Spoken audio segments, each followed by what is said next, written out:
Night falls like a blackout curtain over the fields of northern France, and the hedgerows become walls of shadow. In the dark, engines rumble, hundreds of them, an armored division forming on the far side of a river. The clink of tracks, the cough of trucks, the thud of artillery being unlimbered. German observers, listening in the distance, note it in their logs. The Americans are massing again. But come closer. Brush your hand along a Sherman tank, and your palm finds cold canvas and stitched seams. Step behind the line of half tracks, and you'll see not mechanics, but artists tugging ropes and fastening valves. The engines on the wind are not engines at all, but sound pressed into lacquer in a stateside studio, amplified through speakers the size of desks, bounced off barns and hedges to trick the ear. The radios chattering into the night are the same few operators, mimicking dozens of voices they never met, recreating the quirks of men deployed miles away. This army is air and noise and nerve. It is a battle fought with imagination in a war known for steel. They called them the Ghost Army. On paper, they were the 23rd Headquarters Special Troops, about 1,100 men. In practice, they were a conjurer's troop, attached to the U.S. 1st, 3rd, 9th, and 15th Armies in Western Europe, tasked with an audacity that feels like fiction. Go where the line is thin, inflate it to look thick, and draw fire away from where the real blow will land. Their weapons were deception and misdirection, inflatable tanks and artillery, pre-recorded soundscapes of armored columns, radio networks that could impersonate whole divisions, and a theatrical gift for costume, rumor, and staging. Their mission was to save lives by making the enemy shoot at shadows. Their work unfolded in flashes, during the breakout from Normandy, in the cold churn of Luxembourg when the front buckled, and in the final, meticulously staged feints before the crossing of the Rhine. Each time, they materialized on a patch of map, whipped up a convincing army from crates and canvas, and then vanished again, leaving only torn tire tracks, cigarette butts, and the uncertainty that haunts any commander. What if that threat is real? The unit was assembled from unlikely ingredients. Fashion designers and painters loaded trucks with dummy howitzers. Radio men memorized the ticks and tempos of strangers they would never see. Sound engineers measured wind direction like artillerymen to throw a motor pool a mile down the road.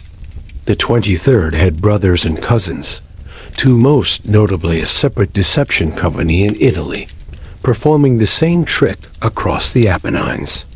Their story would be locked away for half a century, bound by secrecy tighter than any canvas tie. Yet the men of the Ghost Army were not ghosts. They were 19, 22, 30. They were sons who wrote letters home about weather and chow, because they were forbidden to say what they actually did. Some would be famous one-day names hung in fashion houses and museums. Most would shoulder their lives quietly, their greatest performances known only to the few who shared that stage in the fields and villages of a Europe on fire. This is not a tale of the biggest gun or the bravest charge. It's the quieter thread that runs alongside them, a testament to one of war's oldest truths, that a well-placed illusion can be as decisive as 1,000 tons of TNT. And it begins not with a roar of battle, but with the hush before it, when a handful of men step into a moonlit pasture, carrying a bundle of fabric shaped like a tank, and resolve that before the sun rises, the enemy will believe a great fist is about to strike. Tonight, we follow the Ghost Army across rivers of smoke and seas of rumor, into cafes where a patch on a shoulder is as lethal as a pistol, down farm lanes where a drop cloth becomes a division. We listen for what can't be seen. We look for what doesn't exist. And we measure the weight of shadows and the lives saved because a man chose to fight with air. It is a story measured not only in deception pulled off, but in the risk swallowed, because to lure attention is to invite danger. Their fire drew fire. Their illusions drew shells. They used paint and rubber in a landscape of iron, and the enemy did not always miss. It is also a story about art, about the line that runs from a sketchbook to a battlefield map, from a studio light to a night flare, from a stage whisper to a radio call sign. It asks what kind of courage it takes to stand behind a blow-up tank and wave your arms like a traffic cop while a German pilot circles overhead, and what kind of discipline it takes to speak like another man over the airwaves for hours, so perfectly that an enemy code clerk notes his habit of rattling his key with his pinky. When morning comes in that French field and the fog lifts, the German gun crews aim at what their eyes and ears insist is true. An American armor concentration poised to smash forward. They shell hard. They wire orders. A commander repositions men to parry. Miles away, where the real armor is rolling, the sky is a little quieter. The ghost army doesn't answer the fire. They tighten the tie-downs. They check the patch on their shoulder. They recite the script one more time. And they wait to be believed. Long before an inflatable tank glistened with dew under French skies, a different kind of battle took shape in the minds of planners watching a world at war. Deception had been a shadow partner in strategy since antiquity, but the Second World War made it a profession. In North Africa, the British perfected whole theaters of illusion, salting the desert with dummy supplies and fake pipelines before El Alamein. In the chill of Britain's east coast, a phantom army under a general named Patton threatened a landing at Pas-de-Calais that never came, holding German reserves fast while the real beaches were named Utah, Omaha, Gold, Juno, Sword. Deception saved lives by making the enemy question just long enough. American officers took note.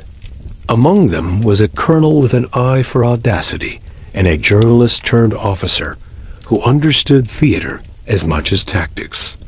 Together with allies across the Atlantic, they conceived a unit unlike any other in the U.S. Army. A small, mobile headquarters that could impersonate big, lumbering divisions. The name 23rd Headquarters Special Troops was bland by design. The men within would be anything but. They recruited where the army rarely looked for soldiers. Art schools, design studios, ad agencies. Men with an instinct for perspective and stagecraft were paired with radio operators and engineers. A fashion designer named Bill Blass traded satin for canvas and learned to cinch down a Sherman with rope. A young artist, Ellsworth Kelly, began to see a landscape not in green and brown, but in pattern and breakup, how shape deceives the eye. An illustrator named Arthur Singer brought the eye of a naturalist to camouflage and signage, understanding how a glance can carry a meaning across a road. The unit took shape in stateside camps Fort Meade, Pine Camp in upstate New York, Camp Forest in Tennessee, absorbing the peculiar lessons of their trade. The 23rd structure was a toolkit. The 603rd Camouflage engineers handled visual illusions.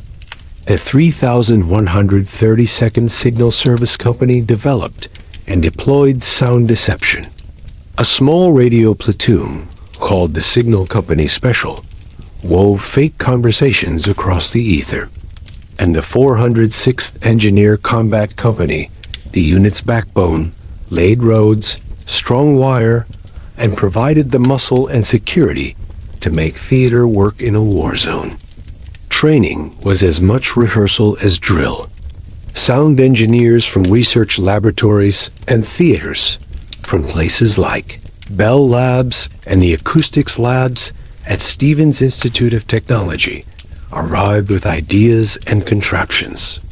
They recorded real tanks and trucks at Fort Knox, sampling the sonic DNA of an armored column at different speeds and on different surfaces.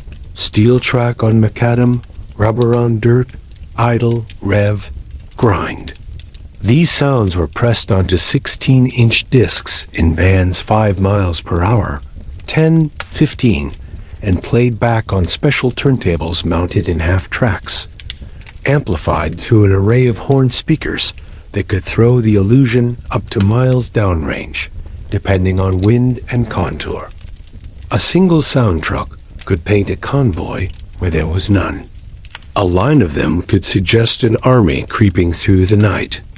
The radio men studied an art subtler than code. They learned to imitate traffic patterns, how often a division net chattered, the slang of certain regiments, the quirks of an operator's fist on the key. They practiced netting entire networks with a handful of sets, building mirages in the air. A main command post here, an artillery battalion there, the rest scattered across the map. They took notes on pauses and misclicks, because the enemy did too.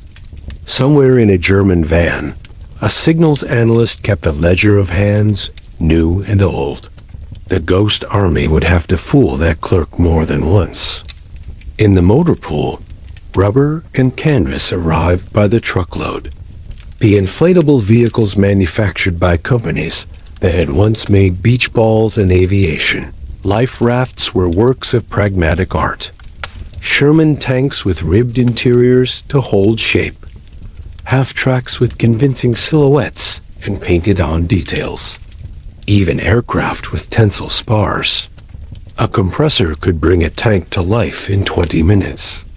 A team of men could muscle it onto its castered sled, roll it, and plant it where a German pilot would expect to see a tank. At the end of a tree line, half-shaded, with tracks scraped into the mud. The 603rd lived for these details. They studied how real units set up, where the kitchen made smoke, how fuel drums were stacked, how honest disorder collected around a headquarters.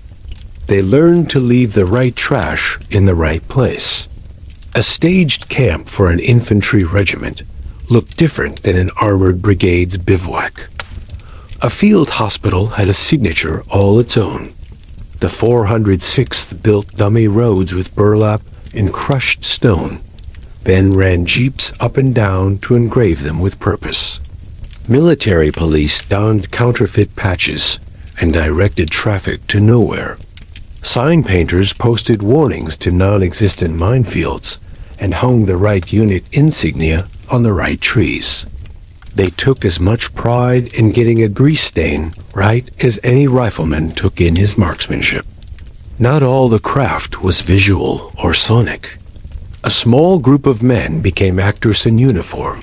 They staged the cafes and crossroads where information flowed in a war of whispers.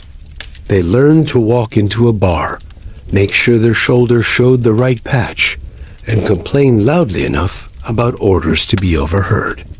We're moving out at dawn. One might mutter to his buddy over a glass of beer, nodding toward a road that led away from the true attack.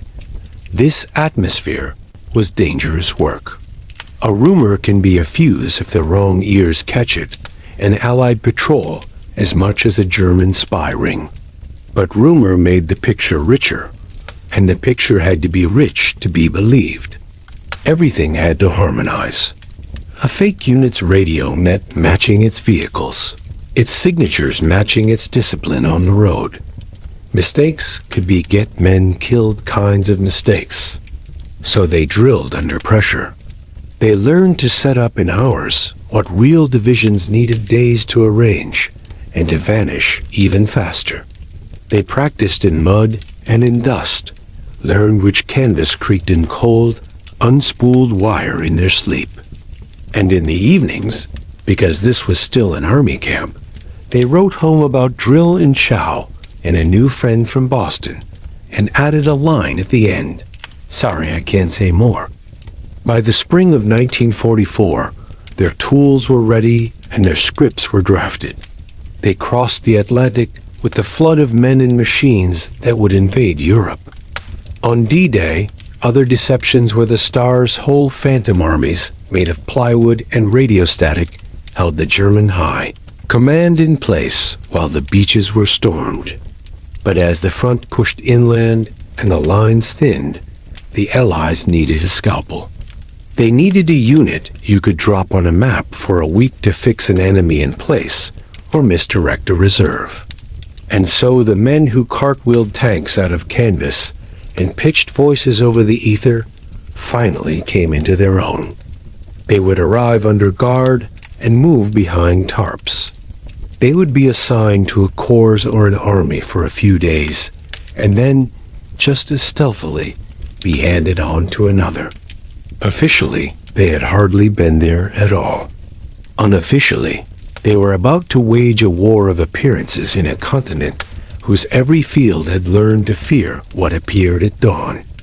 The first time the Ghost Army tried their craft in the European theater, the ground was still raw from the hedgerow fights that followed D-Day. The summer of 1944, along the lanes of Normandy, was thick with secrecy and scent diesel and crushed nettle, cordite, and wet linen on backyard lines. The 23rd's debut was small by design, a test that would grow into a habit. They slipped in behind the lines and unpacked the kit they had practiced with in Tennessee. The mission was simple in its audacity. Make a unit look bigger, make a flank look thicker, buy time. A day's work for hundreds of men who carried in their hands not knapsacks, but an army of shadows. In the west, around the port city of Brest, the Germans held on like a fist against the sea. American armor needed to move where it mattered. The 23rd staged a noisy congregation of tanks and tracked vehicles, suggesting that fresh teeth had arrived to bite at the city's defenses. They set up their sound trucks on a ridge line so the rumble would carry into the right valleys. They strung a radio net that matched the unit they were pretending to be. Military police, wearing the correct shoulder patches for the division in question, took up posts at crossroads and waved phantom columns through. At night, they lit cook fires in carefully chosen places. They parked vehicles, nose to tail in hedgerow shadows. They tossed just enough cigarette butts where they'd be found. The enemy reacted with caution. They could not be sure if the massed strength was the prelude to a push or a bluff masking a move elsewhere. In that confusion, real regiments outside the city got breathing room. Later, after the war, diaries would show how German officers circled and recircled reports that seemed to confirm one another. Radio traffic, the sighting of tanks from above, the unmistakable rumble of tracks at night. Individually, any one report could be dismissed. Together, they pointed to a threat. Together, they worked. The unit learned as they deceived. Small mistakes could ripple. An early demonstration taught them that tire tracks lay truth bare. 1,000 pounds of canvas does not leave the same signature as 25 tons of steel. The 603rd began to sculpt tracks with shovels, then drove jeeps with dragged chains to simulate weight. They learned to park their dummies not in open fields, where they tempted scrutiny, but in those half-time zones at the edges of hedgerows and woods, where the eye completes what the mind expects to see. Autumn carried them east to Lorraine, a country of low hills and orcharded lanes, where fog sits in the hollows and the villages have Roman bones. Near Lunéville, they were tasked with imitating armored units to bolster a flank while the real divisions redeployed. It was a dance with the line, choreographed day by day. The 23rd parked inflatable tanks where a pilot would expect reconnaissance armor to pause a hedgerow, a barnyard, a fork in the road. They hung laundry on lines because laundry means a unit intends to stay. They painted the right numbers on the right dummy vehicles to match the identity they wore on their sleeves. At dawn, a German spotter plane drifted overhead. The men on the ground stiffened, trying not to see the humor as a canvas howitzer flapped in the progwash. Humor was a survival mechanism, so was practice. In Lunéville, they devised what they called a musical deception, moving their sound trucks in, loops that suggested convoys circling into assembly areas. They worked the radios like a loom warp and weft of chatter, check-ins, and discipline. A single sign, Bridge Limit 10 tons, posted by the 406th down a road leading to nowhere, could do more to fix a picture in enemy minds than a dozen dummy trucks. There were near misses. Once, a jeep of unsuspecting American officers, confused by convincing signage and even more convincing MPs at a fork, nearly drove into a field of inflatables, expecting to review a division. The MPs stopped them with crisp ceremony and sent them away with a map marked secret, complete with a false axis of advance. The visitors left impressed. Later, in a command tent, an Allied G2 officer would grumble that he'd just been fooled by his own army. The 23rd took the scold in stride. If it fooled your friend, it might fool your foe.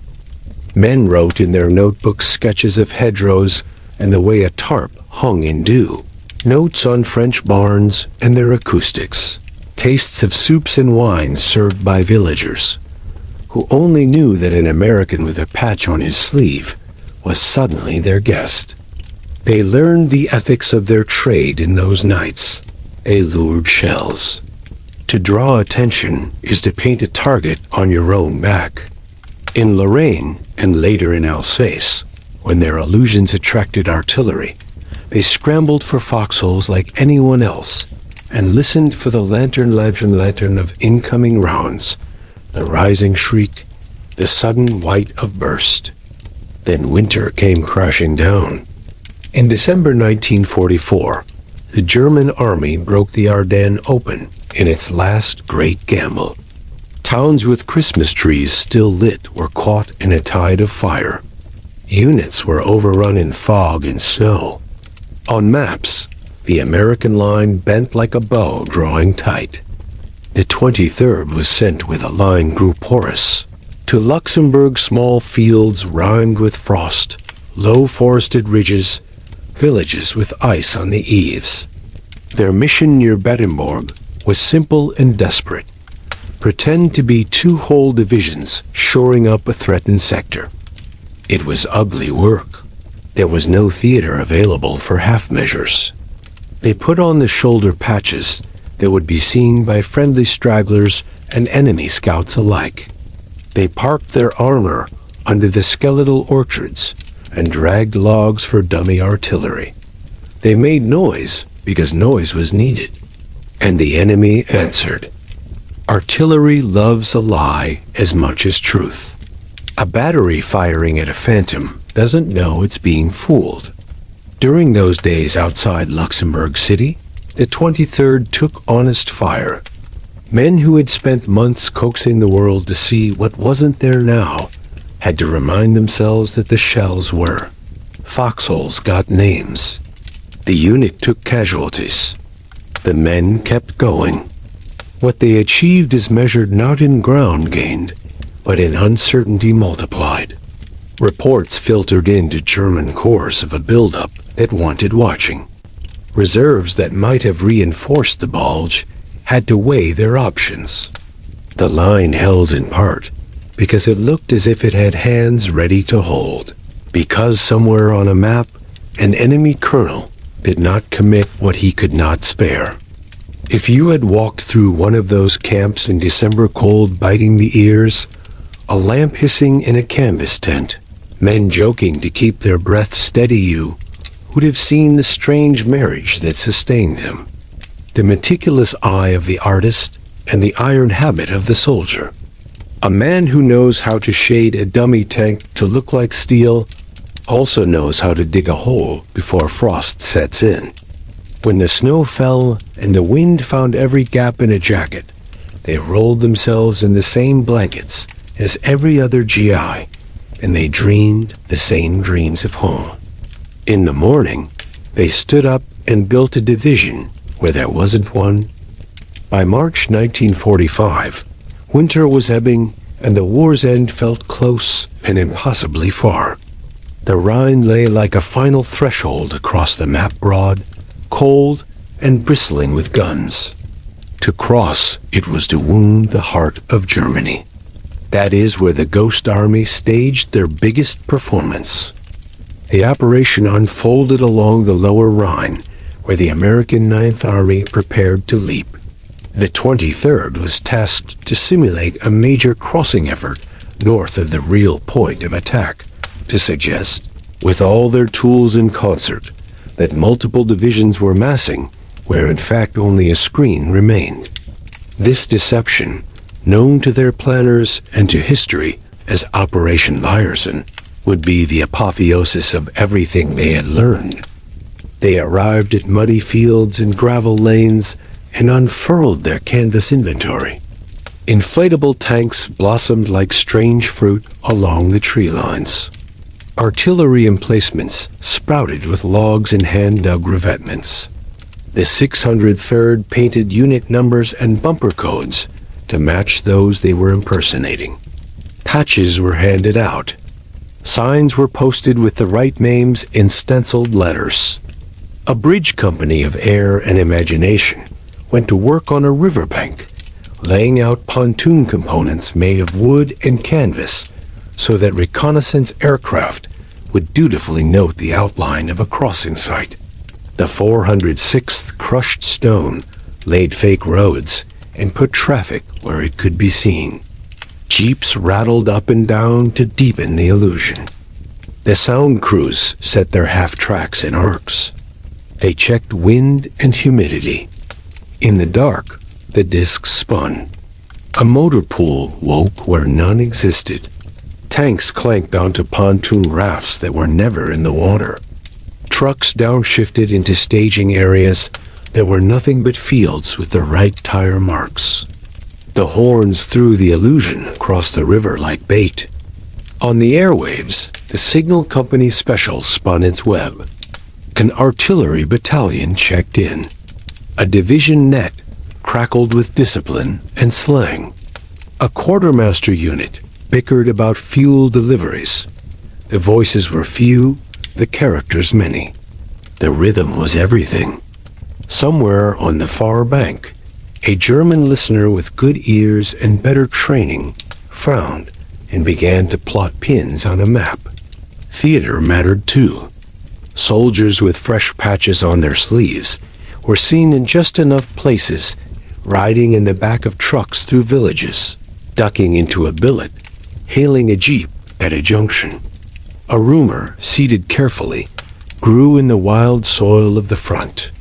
"They're bringing up the 79th, someone said with a shrug, just loud enough for a sympathetic bartender or a wary passerby. A German agent catching that echo would repeat it along familiar channels. The picture would thicken.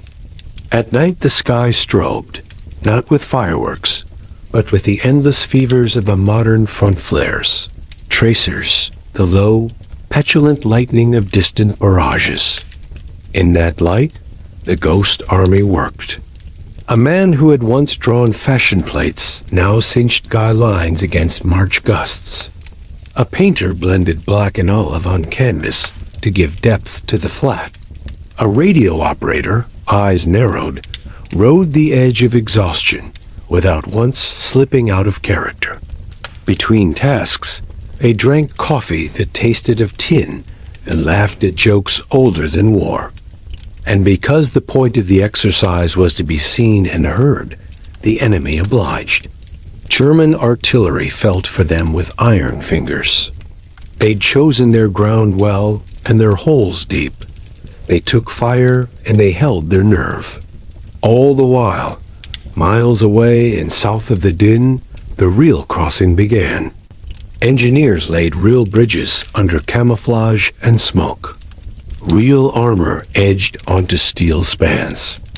Infantry stepped onto rafts and watched the black water slide by. The 23rd had made the North Bank bristle in the imagination of every German colonel within earshot. That imagination cost shells, and those shells were not falling on the real crossing. When the Ninth Army surged across and established a bridgehead, the Ghost Army packed as they always did. The 603rd deflated what had, for a few days, been a convincing armada. The sound trucks shut off their amplifiers, and the night exhaled. Radios went silent. Signs came down. Tracks were brushed out. In the morning, the place looked like a field in March again, which is to say wet and ordinary. The enemy would later study the operation and understand that the Americans had staged a splendid lie and gotten away with it. The Germans moved units to counter a shadow. In war, it is enough that men believe long enough for the truth to slip by. Not all of the Ghost Army's work was in the north. In Italy, a sister unit, the 3133rd Signal Service Company, fought with the same palette on a different canvas. Among the mountains and plains of the peninsula, deception had a peculiar power, funneling movements into valleys and along ridgelines. There, the 3133rd dragged their speakers into high places and built illusions that climbed the air.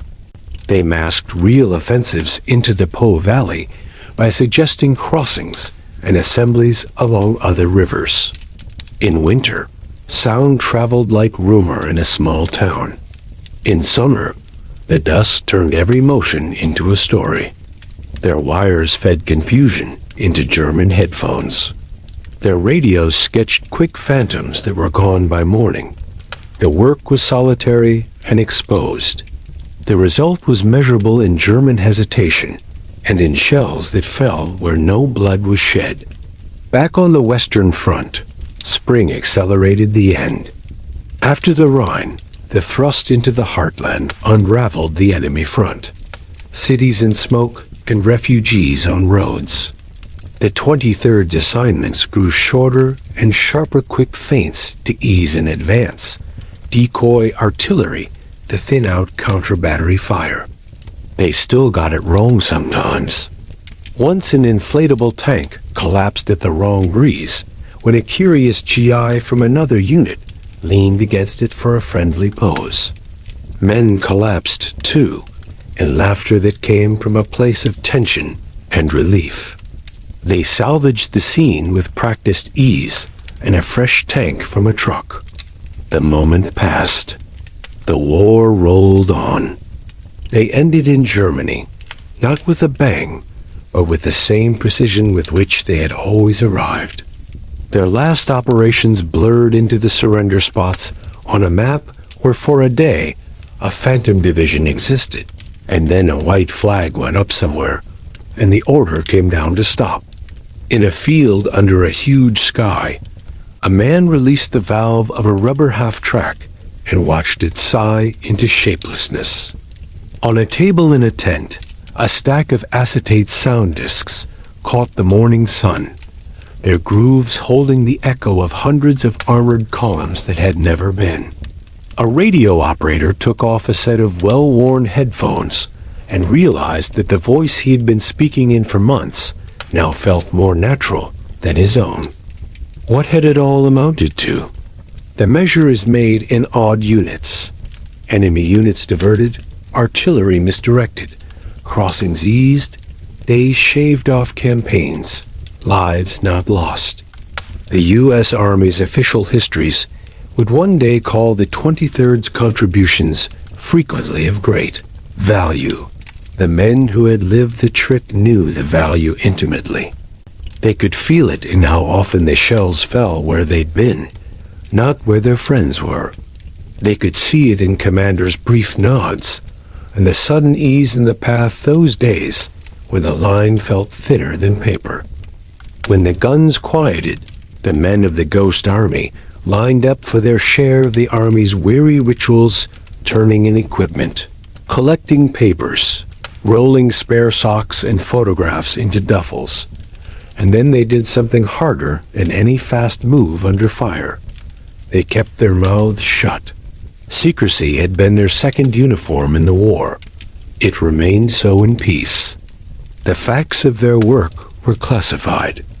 In letters and in living rooms, they spoke about winter and mud, about France and Germany, but not about how they had persuaded the enemy to look the wrong way. Wives, brothers, children knew that Dad was in a special unit, or that he worked with signals, and left it there. For decades, history settled into the grooves it always finds: the big offensives, the famous commanders, the set-piece battles with locations that fit on a list. The Ghost Army faded into the margins, just as it had been designed to do. Meanwhile, the men began their second acts. The unit had been a strange academy. Talent roped in for war, ripened in peacetime. Bill Blass cut patterns on bodies rather than on rubber, and built a fashion house whose clean lines and quiet confidence had, perhaps, an inheritance from a young man's eye for silhouette on a battlefield. Ellsworth Kelly pared down shape and color until they became statements of essence, seeing in panels and hard edges, the same truth he'd known in Camouflage, that attention is a material to be shaped. Arthur Singer painted birds with a fidelity that came from hours of watching the world closely enough to fool it. Others went into advertising, theater, design, education, a diaspora of trained deceivers who now used their art to delight rather than to misdirect. Even for those who didn't become famous, the war had taught lessons that lasted. They had learned that detail is not decoration but structure, that a story told in signs and sounds and glances can move men and machines, that nerves can be steadier than steel when the job is to stand still under observation and not flicker. Some had scars, a line that ran down the leg, a stutter that came back in the night. Some had names they spoke only in the kindest tone, the friends left in little cemeteries behind hedgerows and in the shadow of firs along a Luxembourg lane. The 23rd had fewer casualties than combat divisions. They had enough to carry the same weight of memory. When the secrecy began to lift in the 1990s, the story breathed for the first time in public. Old records were declassified. Scrapbooks came out of closets. Men gathered in reunions and told the stories they had once only mouthed to each other in a foxhole. The German pilot who dipped his wing at a rubber tank, as if tipping his hat at a brave fellow professional. The time a blown generator made a river crossing fall silent, and a man jogged a half-mile in the dark with a spare part under his arm.